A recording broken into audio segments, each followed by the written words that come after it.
오늘 말씀의 제목은 세상 가운데 있는 너에게 라는 제목으로 함께 말씀을 나누도록 하겠습니다.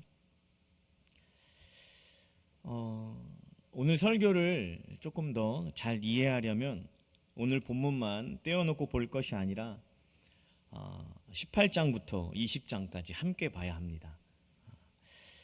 18장부터 20장까지의 구조가 하나로 묶여있기 때문입니다. 각 장을 짧게 요약하면 18장은 가증한 일을 행하면 스스로 더럽히는 것이며 땅이 너희를 토해낼 것이다 이렇게 요약할 수 있고요. 19장은 너희는 거룩하라는 명령과 그에 합당한 규례를 전하고 있습니다. 또 20장은 가증한 행실을 다시 다루면서 스스로 더럽혀 땅이 토해내지 않도록 너희는 거룩하라라고 명령하고 있죠. 그래서 18장과 20장은 더럽혀진 땅에서 토해냄을 받지 않도록 거룩하라라는 동일한 내용으로 구조상 맨 앞과 맨 뒤를 이렇게 이야기하고 있습니다. 말씀을 좀 보면요, 레위기 18장 1절부터 5절까지 말씀입니다. 자막을 보시면 나올 건데요, 레위기 18장 1절부터 5절까지 우리 같이 한번 읽어보도록 하겠습니다. 18장 시작. 여호와께서 모세에게 말씀하여 이르시되 너는 이스라엘 자손에게 말하여 이르라. 나는 여호와 너의 하나님이니라. 너희는 너희가 거주하던 애굽 땅의 풍속을 따르지 말며 내가 너희를 인도할 가나안 땅의 풍속과 규례도 행하지 말고 너희는 내 법도를 따르며 내 규례를 지켜 그대로 행하라. 나는 너희 하나님 여호와이니라. 너희는 내 규례와 법도를 지키라. 사람이 이를 행하면 그로 말미암아 살리라. 나는 여호와이니라. 아멘. 이 18장 1절부터 5절까지의 말씀이 오늘 20장 22절부터 24절까지의 말씀의 내용과 아주 비슷합니다. 우리 오늘 말씀인 오늘 본문인데요, 20장 22절부터 24절까지를 한번 볼까요? 좀 길지만 같이 읽어보겠습니다. 시작. 너희는 나의 모든 규례와 법도를 지켜 행하라. 그리하여야 내가 너희를 인도하여 거주하게 하는 땅에 토하지 아니하리라. 너희는 내가 너희 앞에서 쫓아내는 족속의 풍속을 따르지 말라. 그들이 이 모든 일을 행함으로 내가 그들을 가증히 여기노라. 내가 전에 너희에게 이르기를 너희가 그들의 땅을 기업으로 받을 것이라. 내가 그 땅 곧 젖과 꿀이 흐르는 땅을 너희에게 주어 유업을 삼게 하리라 하였노라. 나는 너희를 만민 중에 구별한 너희 하나님 여호와니라. 아멘. 어떻습니까? 이 18장 첫 5절과 우리 20장 마지막 5절은 약간의 차이가 있을 뿐 사실 거의 같은 이야기를 하고 있습니다. 이 18장부터 19장, 20장은 키아짐 구조로 되어 있고요. 결국 가운데 19장이 그 말씀에 핵심이 있음을 우리에게 알려주는 구조로 되어 있습니다. 그럼 19장의 핵심은 무엇이냐? 19장 2절입니다. 보면 너희는 거룩하라. 이는 나 여호와 너희 하나님이 거룩함이라. 이게 핵심입니다. 그러니까 18장부터 20장까지 키아짐 구조로 되어 있다면 그 가운데 있는 19장 2절이 오늘 말씀의 핵심인 것이죠. 결국 오늘 본문의 핵심도, 이 레위기 전체의 핵심도 결국에는 거룩과 구별됨입니다. 그렇다면 여기서 끝나는 것이 아니라 레위기 전체를 좀 한번 살펴보면 좋을 것 같아요.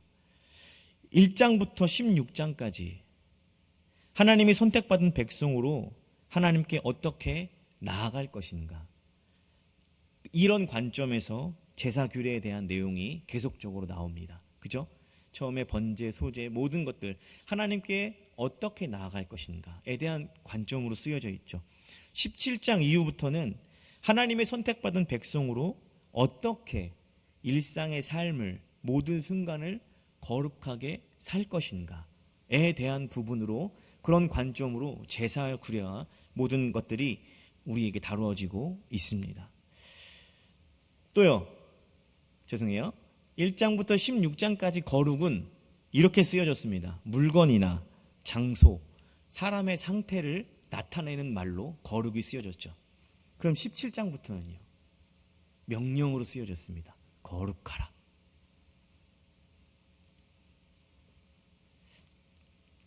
구조적인 것과 이 거룩의 사용 용법을 보면, 그것들을 종합해 보면 18장부터 20장은 너희들이 들어갈 세상, 가나안 땅, 그들의 풍속을 따르지 말고, 또 하나님께서 너희를 구원한 세상, 애굽의 풍속도 따르지 말고, 하나님께서 너희에게 주시는 땅, 그곳에서 규례를 지키고 행하며 거룩하게 살라라는 명령, 그것이 오늘 18장, 19장, 20장 전체의 핵심입니다. 이 정도 되면 설교가 끝내도 되는데 또 조금 더 하겠습니다. 죄송합니다. 그러면 이스라엘에게 세상은 어디냐? 두 곳입니다. 이스라엘에게 세상은 두 곳이에요. 지금까지 살아왔던 애굽이 그 하나의 세상이고, 둘째는 앞으로 가나안 땅에 들어가는 그 가나안 땅이 이스라엘에게 세상이죠. 사람들은 이런 말을 합니다. 사람은 보고 배운 것을 무시하지 못한다. 이스라엘이 바로 이 말을 증명을 해주는데요. 출애굽기 32장에 가면 금송아지 사건이 나옵니다. 이 사건의 개요는 그렇습니다. 모세가 하나님께 십계명을 받으러 시내산 꼭대기로 올라갔어요. 40주야가 지났는데 내려오지 않습니다. 그 밑에 있던 사람들이 아론에게 뭐라고 요구하냐면, 우리를 인도하여 낸 신을 만들라 라고 이야기하면서 뭘 만들죠? 금송아지를 만듭니다. 그건 어디서 본 거예요? 이제까지 400년 동안 살아왔던 세상, 애굽에서 보고 배운 겁니다. 여기서 끝이 아닙니다. 사사기 2장 11절을 한번 볼까요? 우리 자막으로 나올 건데요. 우리 같이 한번 읽어보도록 하겠습니다. 사사기 2장 11절 시작. 이스라엘 자손이 여호와의 목전에 악을 행하여 바알들을 섬기며. 이게 뭐죠? 그 뒤의 내용은 이렇습니다. 바알들을 섬기며 애굽 땅에 그들을 인도하여 내신 그들의 조상의 하나님 여호와를 버리고 다른 신들 곧 그들이 주위에 있는 백성의 신들을 따라 그들에게 절하며 여호와를 진노하게 하였다라고 사사기는 말하고 있습니다. 사사기를 살펴보면 이스라엘을 가나안 땅으로 이끈 여호수아가 2장 8절에 110세로 죽습니다. 2장 8절에 110세로 죽어요. 그리고 사사기 기자는 여호수아가 이 여호와를 알지 못하는 세대가 바로 세워졌다. 그리고 가나안 땅의 풍요와 농사의 신인 바알을 섬겼다라고 말합니다. 하나님이 10가지 재앙으로 자신을 구원해 주셨음에도 애굽을 바라봤던 신들을 만든 자들이었습니다. 하나님을 모르고 그분이 하신 일을 모르는 세대가 세워졌을 때 마치 이때를 기다렸다는 듯이 하나님을 떠나는 것들을 볼 수 있습니다. 우리는 사사기를 보면 그들의 죄악됨과 그들의 악함에 손가락질하고 혀를 끌끌 찰 때가 있습니다. 사사기를 읽어보시면 알겠지만 짓고 또 짓고 두들겨 맞고 돌아오고 또 죄 짓고 그렇습니다. 그 사사기를 읽으시면서 한심하다는 생각을 해보신 적 없으십니까? 그런데요, 잘 알아야 할 것은 우리가 그들보다 낫지 않다는 사실입니다. 제가 편하게 이야기할 수 있는 자리에서 이런 이야기를 한 적이 있습니다. 교회를 다니는 성도들인데 모이면 부동산 이야기하고 모이면 주식 이야기하고 어디 아파트 값이 올랐다고 어디가 더 비싸다고 이런 이야기들만 한다는 겁니다. 누구나 관심이 있는 분야는 있을 수 있습니다. 그러나 모이기만 하면, 자리에 앉기만 하면 이런 류의 이야기밖에 안 한다는 것은 문제가 있는 거 아닐까요? 성도이고 그 이름의 뜻이 구별된 자라면 하나님의 말씀을 나누고 더 고민해야 하지 않을까요? 그 모임에서 약간 무거운 이야기를 했습니다. 물론 이것들을 주실 수 있는 분들이기 때문에 제가 얼토당토하는 데서 이런 얘기를 한 건 아닌데요. 우리는 어떻습니까?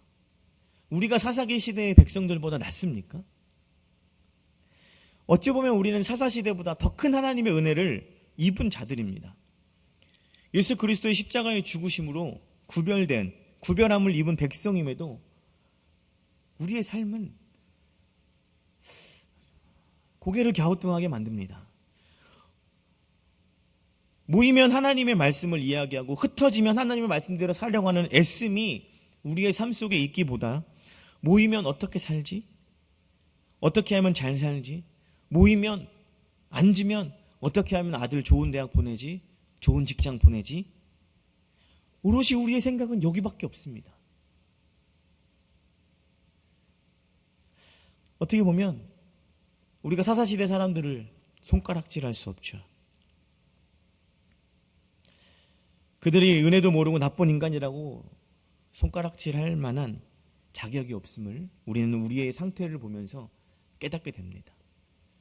불편하라고 말씀을 드린 건 아닌데요. 약간 저도 그렇고 좀 불편해집니다. 결국 레위기는 우리들에게 하고 싶은 이야기가 뭐냐. 너희가 속한 세상이 어디이든 간에 하나님의 구별된 백성으로 살아간다는 것. 그것은 하나님이 명하신 규례에 순종하는 것이고요.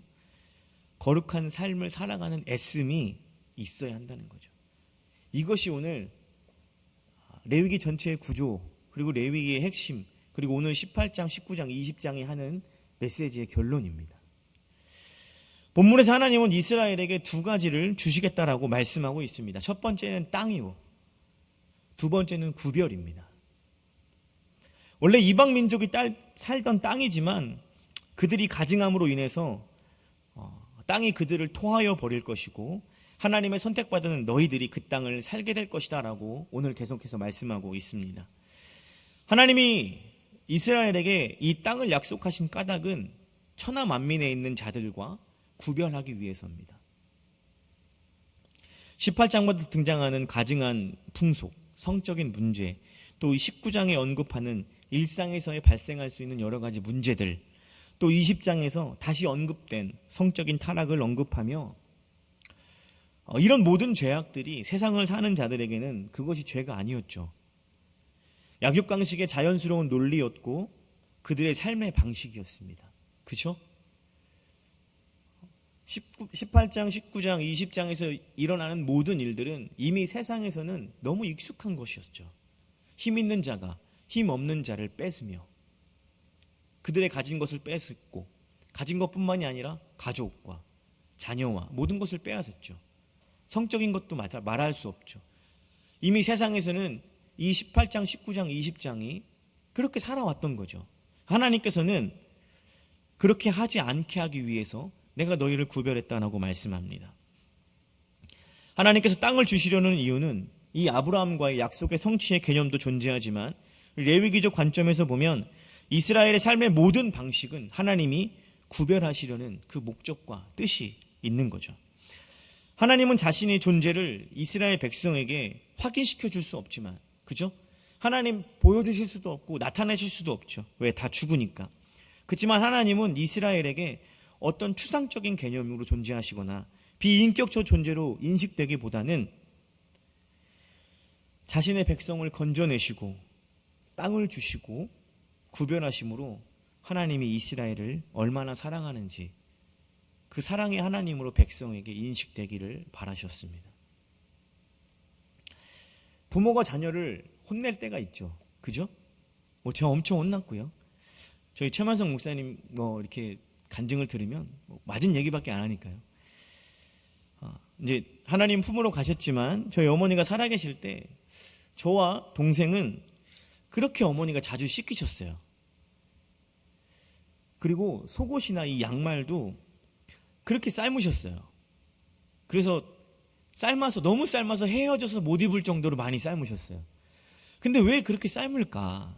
왜 그렇게 하실까? 우리 여러분 아시죠? 그 얇은 옛날 노란 그 장판, 그 방에 불 때면 색이 쭉 변하는 그 장판에 저하고 동생을 쫙 누이고 그 고무 달아있죠. 이만한 거, 왜 김치 담글 때도 쓰고 애들 목욕시킬 때도 쓰고 하는 그 고무 달아, 엄청 큰 거, 거기에 그 물을 팔팔 끓여갖고 그 무쇠솥에다가 물을 끓여갖고 찬물하고 섞어갖고 그렇게 우리를 씻기셨어요.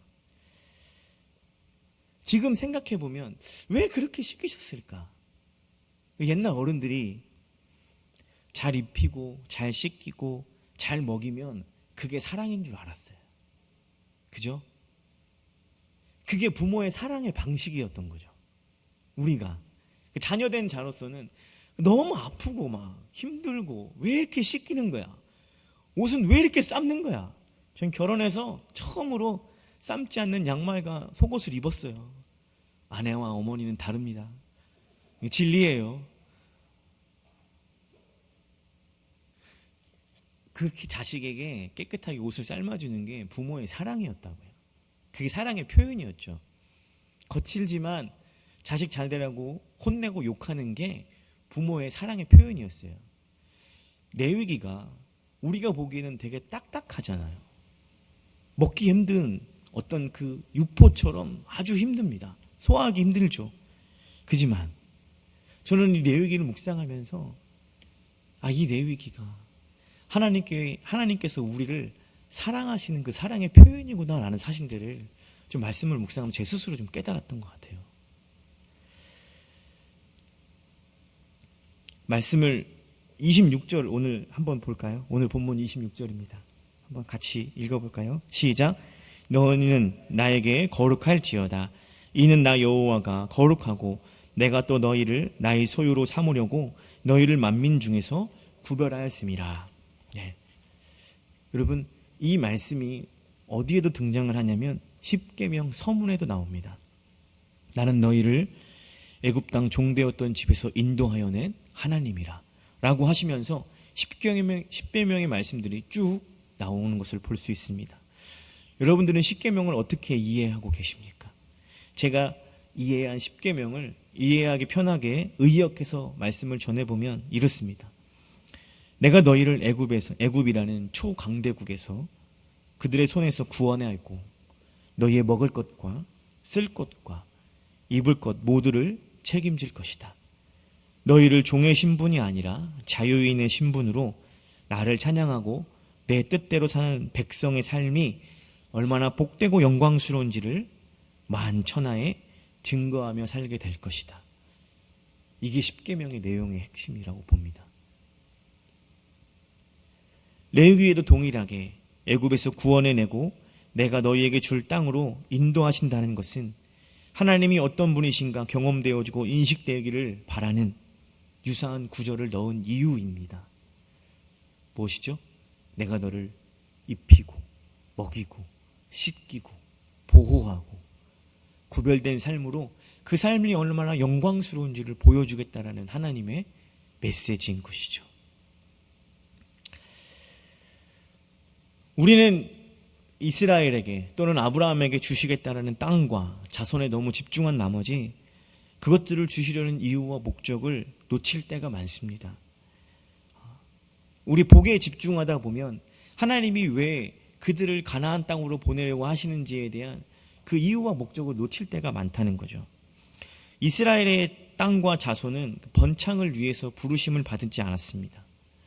땅과 자손은 하나님이 이스라엘을 부르신 목적을 성취하기 위해서 그들에게 주어진 보조장치일 뿐입니다. 우리 창세기 18장 19절을 한번 볼까요? 창세기 18장 19절입니다. 우리 자막에 나오는데요. 같이 한번 읽어보도록 하겠습니다. 시작.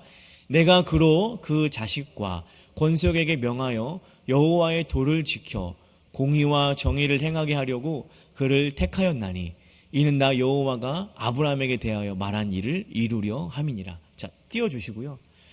여호와의 도 그리고 공의와 정의를 지키게 하려고 누구를 택했다고요? 아브라함을 택했다고요. 우리는 자꾸 가나안 땅과 자손의 번창함을 위해서 우리는 아브라함을 택했다라고 생각하는데요. 내가 그를 택한 것의 이유가 뭐냐면 여호와의 도입니다. 여호와의 도는 율법, 법률, 계명, 도리 이렇게 해석할 수 있고요.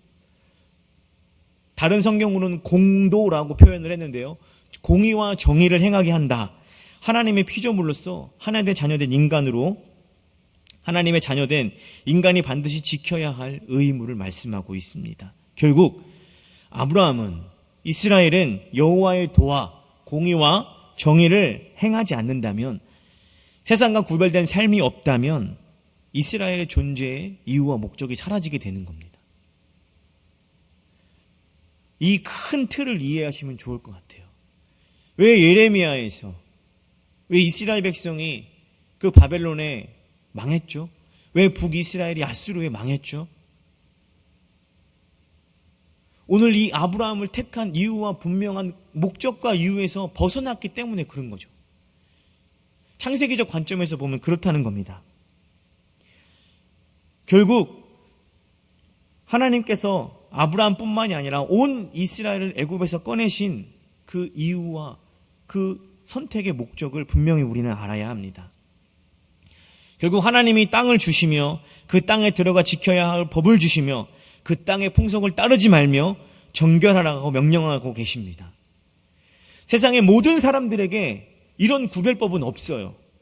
오직 이스라엘에게만 주어지는 것입니다. 왜요? 사랑하시니까. 그분의 사랑의 표현이니까.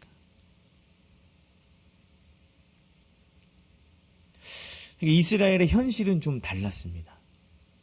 아까 잠깐 사사기에서도 말씀을 확인했지만 세상에 구별된 자들로서 하나님의 명령에 헌신하고 충성하고 또 순종되어야 했지만 그렇지 못하다는 것들을 역사가 증명하고 있습니다. 에스겔 22장 26절을 한번 볼까요? 에스겔 22장 같이 읽겠습니다. 시작. 그 제사장들은 내 율법을 범하였으며 나의 성물을 더럽혔으며 거룩함과 속된 것을 구별하지 아니하였으며 부정함과 정한 것을 사람이 구별하게 하지 아니하였으며 그의 눈을 가리어 나의 안식일을 보지 아니하였으므로 내가 그들 가운데에서 더럽힘을 받았느니라. 잠깐 띄워주시겠어요? 지금 이 레위기에서 이스라엘 백성에게 요구하는 모든 것들을 다 안 지키고 있습니다. 에스겔 시대에. 놀랍지 않습니까? 왜 하나님께서 이스라엘 백성을 바벨론에게 아수르에 멸망시킬 수밖에 없는지 아시겠죠? 제사장과 장로들과 그 당시 사회 기득권층의 어떤 죄악들을 이 에스겔 22장은 낱낱이 우리에게 그 민낯을 보여주고 있습니다. 이전에 가나안 땅에 살던 그 이방 족속들이 이렇게 하나님 앞에서 악함으로 인해서 그 땅이 그들을 토해냈고 그 토해낸 그 땅을 다시 한번 하나님의 정결한 백성인 이스라엘이 들어갔는데 여전히 그들도 그 땅, 그 전에 살던 이 가나안의 족속들과 똑같이 하고 있는 겁니다. 하나님께서 내려주시면 하나님께서 그 땅이 그들을 토하게 할 수밖에 없는 것이죠. 사실은 오늘 레위기 마지막을 하면서 어디까지 해야 되나라는 고민이 제 안에 많이 있었습니다. 이 하나님께서 우리를 향하신 끝없는 사랑의 메시지를 전하고 있는데 우리는 우리의 어떤 현실과 우리의 상태와 우리의 모든 것들을 확인하고 하나님 끝내 어떻게 마무리 지으셨는가까지 좀 보려고 합니다. 로마서는 이런 인간의 상태를, 우리들의 상태를 아주 리얼하게 지적하고 있습니다. 좀 길지만 로마서 3장 9절부터 18절까지 말씀을 좀 같이 보면 좋겠습니다. 로마서 3장 9절부터 18절까지입니다. 읽겠습니다. 그러면 어떠하냐? 우리는 나으냐? 결코 아니라. 유대인이나 헬라인이나 다 죄 아래에 있다고 우리가 이미 선언하였느니라. 기록된 바 의인은 없나니 하나도 없으며 깨닫는 자도 없고 하나님을 찾는 자도 없고 다 치우쳐 함께 무익하게 되고 선을 행하는 자는 없나니 하나도 없도다. 그들의 목구멍은 열린 무덤이요 그의 혀로는 속삭임을 일삼으며 그의 입술에는 독사의 독이 있고 그의 입을 저주와 악독이 가득 차고 그의 발은 피 흘리는 데 빠른지라. 파멸과 고생이 그 길에 있어 평강의 길을 알지 못하였고 그들의 눈앞에 하나님을 두려워함이 없느니라 함과 같으니라. 예수 그리스도가 오기 이전에 인간의 모습이 이렇다는 겁니다. 머리끝부터 발끝까지 선한 것이 하나도 없고 그 존재의 목적과 하나님께서 그것들을 주신 이유와 전혀 다른 완전 딴판엔 그런 목적으로 우리의 눈과 귀와 입과 눈과 손과 발을 쓰고 있다는 이야기입니다. 바울의 표현대로면 율법의 행위로는 그 앞에 의롭다 하심을 얻을 육체가 없다라고 말하고 있습니다. 인간의 죄성이 이미 우리가 사사기에서도 확인하였지만 우리가 그들과 별반 다르지 않는다는 존재라는 것들을 이 로마서는 아주 구체적으로 말씀하고 있습니다. 하나님 여기서 끝내지 않으십니다. 참 놀라운 건 하나님이 이런 상태로 우리를 내버려 두지 않으시고 그 끝내 하나님께서 우리를 사랑하신 그 사랑을 표현하신다는 거죠. 우리 길지만 21절부터 로마서 3장 21절부터 24절까지 한번 다시 보도록 하겠습니다. 이제는 율법 외에는 하나님의 한 의가 나타났으니 율법과 선지자들에게 증거를 받은 것이라. 곧 예수 그리스도를 믿음으로 말미암아 모든 믿는 자에게 미치는 하나님의 의인이 차별이 없느니라. 모든 사람이 죄를 범하였음에 하나님의 영광에 이르지 못하더니 그리스도 예수 안에 있는 속량으로 말미암아 하나님의 은혜로 값없이 의롭다 하심을 얻은 자 되었느니라. 아멘. 우리의 상태를 확인할 때 여러분들의 표정이 되게 무겁더니 예수 그리스도의 이야기가 나오니까 표정이 밝아지시네요. 바울은 예수 그리스도를 말미암아 모든 사람들에게 차별 없이 미치는 하나님의 의다라고 말하고 있습니다. 죄로 인해 인간이 하나님의 영광에 참여할 수 없었는데 그리스도 예수 안에서 속량으로 말미암아 하나님의 은혜로 값없이 모았다 의롭다 하심을 의롭게 여김을 받았다라는 겁니다. 이는 다른 표현으로 보면 구별되었다는 말이고요. 레위기 표현으로 보면 정결하게 되었다라는 표현이고 거룩하게 되었다라는 말씀입니다. 이 레위기를 주시고 가나안에 들어가고 정착하고 다음 세대가 세워지기까지 몇 년이나 걸렸을 것 같으십니까? 아무리 길게 계산해봐도 200년입니다. 여호수아가 110세에 죽고 그리고 20세 이상의 모든 남자들은 광야에서 죽었다면 가나안 땅에 들어간 20세 아래에 있었던 사람들 다음 세대가 세워질 때 아무리 길게 잡아도 200년입니다. 그 200년 여호와를 모르는 세대가 세워진 그 200년 레위기의 말씀이 지켜지지 않았고 당연히 이들의 삶은 세상과 구별되지 않았고요. 구분할 수 없는 시간을 보내야 했습니다. 그러나 하나님은 또 하나님만의 방법으로 우리를 사랑하시는 그 사랑의 표현을 하고 계신 것이죠. 바로 예수 그리스도입니다. 제가 레위기를 읽고 묵상하면서 레위기의 말씀이 하나님의 사랑의 표현이라는 방식을 깨달았습니다. 그것을 깨닫고 해석하게 된 어떤 이유와 근거가 무엇이냐면 레위기에 등장하는 많은 제사와 제도, 정결함과 거룩은 모두 예수 그리스도를 예표하고 있다는 사실입니다. 예수님은 하나님께서 우리를 사랑하신 그분의 사랑의 방식의 표현이라면 그리고 그 표현 방식의 절정이 예수 그리스도라면 모세오경 중에 가장 중요한 말씀인 레위기 그 레위기의 많은 것들이 예수 그리스도를 예표하고 있다면 이는 결코 우연이 아니겠죠. 결국 레위기도 우리를 사랑하신 하나님의 그 사랑의 방법의 표현이라는 것입니다. 우리는 죄인이었음에도 하나님의 사랑을 받았습니다.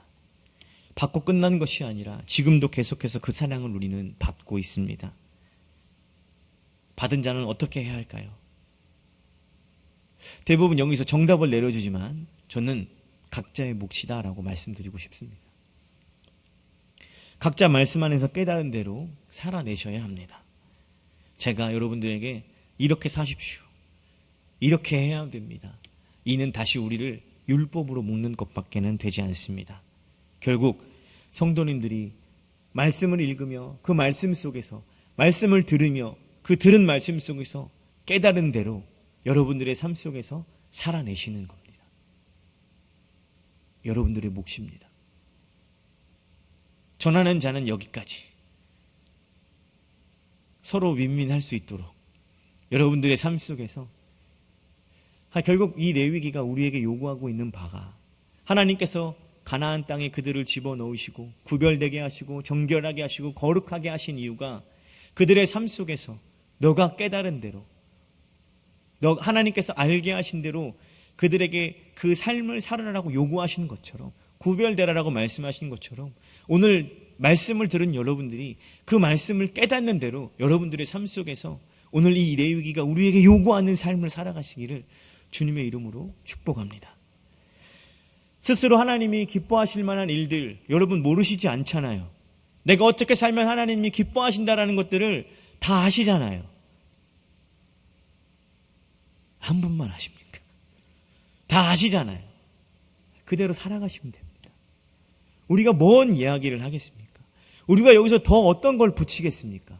예수 그리스도가 그분이 우리를 위해 죽으셨고 우리를 의롭다라고 그 죽으심으로 말미암아 도장 찍으셨는데 우리가 더 무슨 이야기를 하겠습니까? 우리의 삶을 통해 우리의 구별됨과 하나님 앞에서의 그 하나님께서 기뻐하시는 삶을 통해 하나님 우리의 삶으로 영광 받으실 줄 믿습니다. 그 복된 삶을 사시는 저와 여러분 되시기를 주님의 이름으로 축복합니다.